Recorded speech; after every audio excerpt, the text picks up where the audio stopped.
મહારાષ્ટ્રમાં ભાજપનો વિજય તેમજ વાવ બેઠક ઉપર ભાજપ વિજેતા થતા સંખેડા વિધાનસભાના ધારાસભ્ય અને છોટાઉદેપુર લોકસભાના સાંસદ રામ ઢોલના તાલે ઝૂમી ઉઠ્યા। Story report by Imran Sindhi, Chhota Udepur.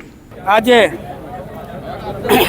Maharashtra અને ઝારખંડના પરિણામો અને કેટલાક મધ્યસત્રીય ચૂંટણીના પરિણામો આવી રહ્યા છે, ત્યારે મહારાષ્ટ્રની જનતાએ આદરણીય નરેન્દ્રભાઈ મોદી સાહેબ અને આદરણીય અમિતભાઈ શાહ સાહેબ અને આદરણીય જેપી નડ્ડા સાહેબને વિકાસની જે ગાથા છે એને ધ્યાને રાખી અને મહારાષ્ટ્રની અંદર જ્વલંત વિજય અપાવ્યો છે ભારતીય જનતા પાર્ટીને અને યુતિને।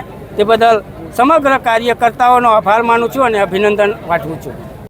ગુજરાતની અંદર પણ વાવ વિધાનસભાની અંદર આદરણીય નરેન્દ્રભાઈ મોદી સાહેબ અને આદરણીય ભૂપેન્દ્રભાઈ પટેલ સાહેબની સરકારમાં થયેલા વિકાસના કામોને લઈને જે જનાદેશ મળ્યો છે અને વાવ વિધાનસભા પણ ભારતીય જનતા પાર્ટી કબજે કરી છે, તે બદલ આભાર માનું છું અને કાર્યકર્તાઓને અભિનંદન આપું। અને મહારાષ્ટ્રની ચૂંટણીમાં ખૂબ જ્વલંત વિજય મોદી સાહેબનો વિકાસનો જય થયો છે અને મહારાષ્ટ્રની જનતાનો જય જયકાર આજે થયો છે। એવી જ અમારા આદરણીય ભૂપેન્દ્રભાઈ પટેલ સાહેબ ગુજરાતના માનનીય મુખ્યમંત્રીના પ્રયત્નોથી વાવની વિધાનસભા પર પણ કમળ ખીલી ગયું છે। આવનારી ચૂંટણીઓ જિલ્લા પંચાયત, તાલુકા પંચાયતમાં પણ કમળ ખીલવાનું છે, એમાં બે મત નથી। ભારત માતા કી જય।